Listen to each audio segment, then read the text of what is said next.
The hotel receipt was in his suit jacket. I booked the next room over. Hook. The receipt fell out of his suit jacket pocket when I hung it by the door. A 4-star downtown 2 nights earlier, a room paid for with our shared card. The checkout time was 11:03. He had told me he was running late at the office. The receipt didn't lie. It itemized everything down to 2 glasses of sparkling water delivered at midnight. That kind of detail is the cruelty of bureaucracy. It keeps records of things lovers don't confess. My name is Daniel, 35. I write copy that convinces people to pay monthly for convenience. My husband, Simon, designs event spaces where strangers pay too much for intimacy with chandeliers. We've been married 4 years, long enough to turn ritual into muscle memory. Coffee left where a hand will find it, the good glasses used even for water because ceremony matters, a kiss on the way out that doubles as punctuation. We are good at not breaking. Sometimes that's cowardice disguised as virtue.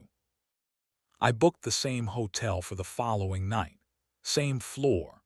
Room 1108 next door to where the receipt said he had slept.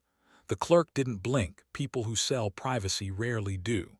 The elevator hummed a kind of judgment. At 9:17 p.m. I slid the key card through the reader and listened to the door unburden itself. The room was too polite, neutral beige, art that refused to offend. I left the lights off and sat by the window, waiting. At 10:02, I heard his laugh in the hallway. It was the sound he makes when he's trying not to be nervous, the one I fell in love with because it always means he's in over his head. He opened 11:06 with a card. A second voice followed, lower, practiced. The door closed. My hands did the kind of inventory my heart refused to attempt. I knocked at 10:20. A pause, then shuffling, then the door opened a crack. A man stood there, white shirt rolled to the degree statutes should consider, hair damp from a shower that had belonged to both of them. He didn't look surprised. He looked like a man whose decency was fighting for jurisdiction. "I'm Adrian," he said, not offering a hand, saving me the choice. His tone had the erotic decency of honesty. "Do you want me to leave?"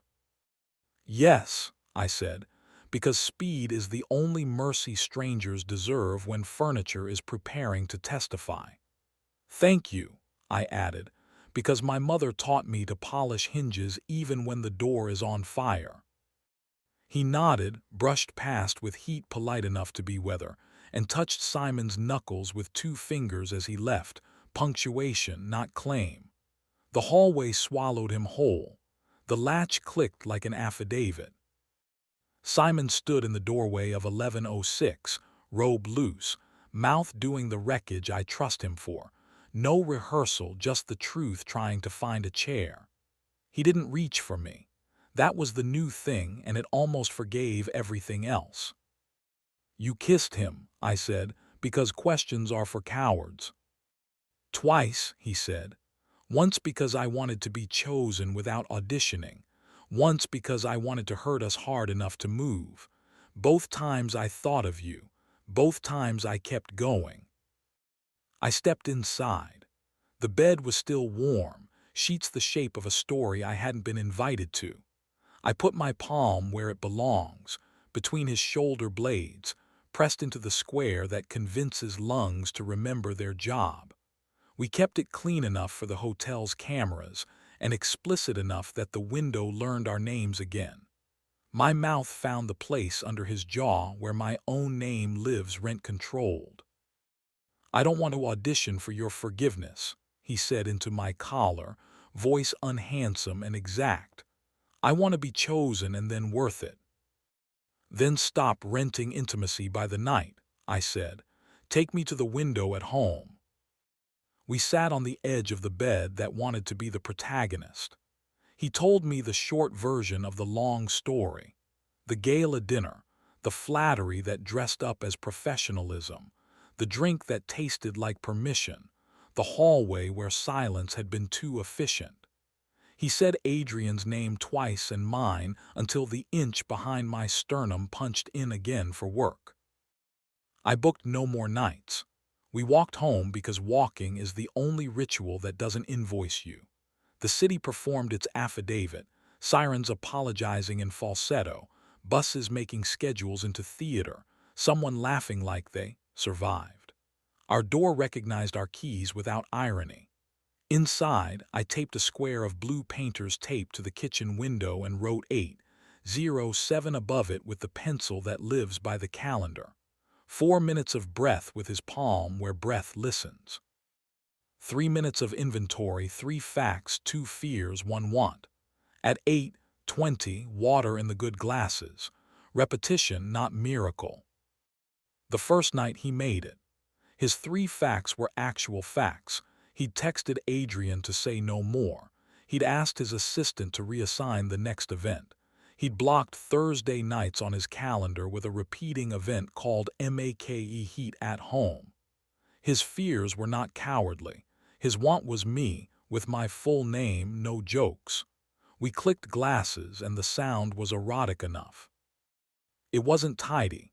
Twice that week he was late and the monologue in my throat powdered its nose and begged for a stage. I made it sit by the sink and listen to the refrigerator's sermon on patience. Once, outside a cafe, I saw Adrian with a woman whose earrings looked like punctuation. He lifted 2 fingers, whether not invitation. I answered in kind. Spite is expensive. I intend to retire loved. We fought properly, in lowercase, like citizens with neighbors. I asked why strangers' attention still feels like oxygen in his lungs. He asked why I polish dignity until it slips. I said I was tired of writing copy for us that reads like compliance. He said he forgot he could ask me for noise. Our sentences were small, accurate, heavier than lies. He said Adrian's name without flinching. He said mine like an address he intends to keep paying rent on. Weeks later, the hotel emailed a survey. Tell us about your stay. I typed. Your sheets are complicit. Your water is honest. We're moving our loyalty program to our kitchen. I didn't send it. I read it to him at 8:20, and he kissed me like feedback should always be physical. People ask, in bathroom lines and under misbehaving streetlights, who the villain was. They want me to say a man with forgiving wrists, or a hotel with forgiving light, or a husband who outsourced urgency to linen. The truth humiliates us evenly, which is the only relief worth keeping. The villain was the version of us that treated heat like an errand and romance like a feature. The miracle was repetitive and small. Knock on our own door, say where we are, put a palm where breath listens, count to 60, try again. The erotic part wasn't the robe or the receipt or the white shirt rolled 1 button too far. It was water in the good glasses clicking like a language we finally learned. It was my name in his mouth at the windows blue, spoken like rent paid on time. It was his hand on my back in public, quick. Nothing for cameras, everything for the animal I am. Last night he found the receipt in the junk drawer, the one labeled miscellaneous, which is another way to spell maybe. He tore it in half, then in half again and put the pieces in the recycling. Souvenir canceled, he said. At 8:07 his palm found the square between my shoulders. We breathed like obedient animals until our bodies remembered their job. Tonight at 7:58 I'll set my phone face down. At 8:07 the tape will remind us why it was hired. If we miss, we'll try again. 8, 17, 10, 10, 11, 11, whenever Mercy clocks in. Somewhere, another hotel is printing a receipt with the wrong names.